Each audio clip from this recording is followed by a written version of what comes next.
નમસ્કાર વિદ્યાર્થી મિત્રો, મેડિકલ લાઈનની એડમિશન પ્રક્રિયા રિલેટેડ તમે જે વેઇટ કરી રહ્યા છો તો આજે જ વિદ્યાર્થી મિત્રો એક લેટેસ્ટ અપડેટ આવેલી છે.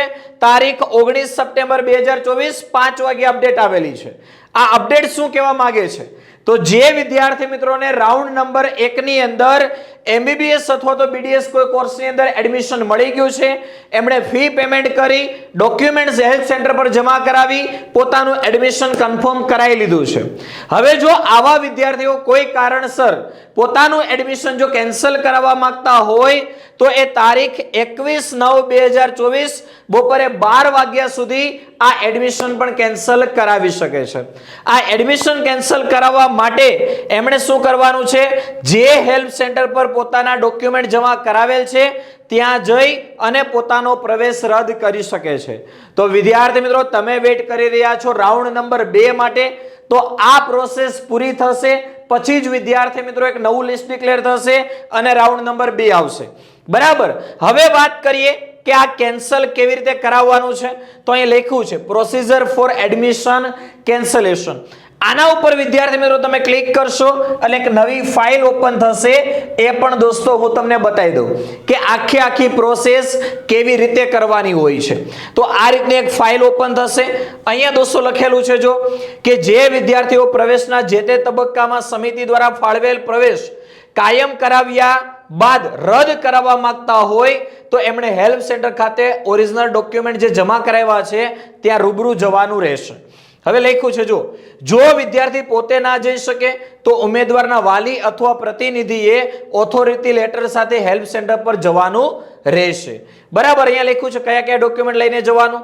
પ્રવેશ રદ કરવા માટે ઉમેદવારની અરજી, ACPUG MEC નો અસલ એટલે કે original admission order, fee receipt, ત્યાર પછી લખ્યું છે all India quota deemed central university અથવા અન્ય રાજ્યના અલોટમેન્ટની નિકલ, અથવા જો ક્યાંય એડમિશન ન મળ્યું હોય તો એડમિશન રદ કરાવવાની અરજી, આઈડી પ્રૂફની નકલ, અને ત્યાર પછી જો વિદ્યાર્થી પોતે ન જવાનો હોય એના વાલી જવાના હોય તો ઓથોરિટી લેટર અને આઈડી પ્રૂફની નકલ. બરાબર છે. ત્યાર પછી લખ્યું જો ઉમેદવાર બીજા અથવા ત્યાર પછીના રાઉન્ડમાં પ્રવેશ મેળવશે તો માત્ર ફીનો તફાવત જ જમા કરાવવાનો રહેશે. અત્યારે તમે જે ફી પેમેન્ટ કરેલી છે ટ્રાન્સફર થઈ જશે.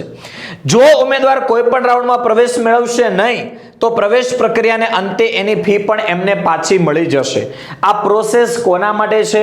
જેમને એડમિશન મળી ગયું છે, કન્ફર્મે કરાવી લીધું છે, હવે કદાચ એને એવું લાગે છે કે મારે ત્યાં એડમિશન કન્ફર્મ કરાવ્યું ત્યાં નથી લેવું અને હવે મારે કેન્સલ કરવું છે, તો એ વિદ્યાર્થીઓ માટે આ પ્રોસેસ છે. આ રીતનો એક ફોર્મ છે, ઓથોરિટી લેટર લખ્યો છે. ઓથોરિટી લેટર કઈ ટાઈપનો આવે તો આ છે ઓથોરિટી લેટર. બરાબર. તો વિદ્યાર્થી મિત્રો અહીંયા દોસ્તો તમે જોશો તો MBBS અને BDS માટે પહેલા રાઉન્ડની અંદર જે એડમિશન હતા એના રિલેટેડ અપડેટ આવી છે. હવે તમે વેઇટ કરી રહ્યા છો રાઉન્ડ નંબર 2 માટે, તો વિદ્યાર્થી મિત્રો ટૂંક જ સમયની અંદર રાઉન્ડ નંબર 2 ની પણ અપડેટ આવવાની છે. દરેક અપડેટને જો તમે મેળવવા ઈચ્છતા હોય તો તમારે આપણી આ YouTube channel chemistry by Nimesh સરને લાઈક, શેર અને સબસ્ક્રાઇબ કરી દેવાની છે. કદાચ તમને એવું લાગતું હોય કે નીટ 2024માં તમારો જે સ્કોર થયો છે એ સ્કોરને આધારે તમને સારી કોલેજની અંદર એડમિશન મળી શકે એમ નથી અને તમે તૈયારી કરવા ઈચ્છતા હોય નીટ 2025 માટેની, તો chemistry by Nimesh sir platform ઉપર chemistry, physics, biology all subject available છે. નીટ 2025 માટેની સ્પેશિયલ ડ્રોપર બેચ ઓનલાઈન અને ઓફલાઈન બંને માધ્યમ અવેલેબલ છે, જેની ફી પણ દોસ્તો અહીંયા તમને જણાવેલી છે. વધારે કોઈ ઇન્ફોર્મેશનની માહિતીની જરૂર હોય અથવા તો આ ડ્રોપર બેચની અંદર તમે જોડાવા ઈચ્છતા હોય તો તમે કોન્ટેક્ટ કરી શકો છો 8866605548 ઉપર. ઓકે. તો દરેક અપડેટ મેળવવા માટે આપણી આ ચેનલને લાઈક, શેર અને સબસ્ક્રાઇબ કરી રાખજો, જેથી દરેક નોટિફિકેશન તમારા સુધી સમયસર પહોંચતી રહે. આજના વિડીયોને આપણે અહીંયા એન્ડ કરીએ છીએ.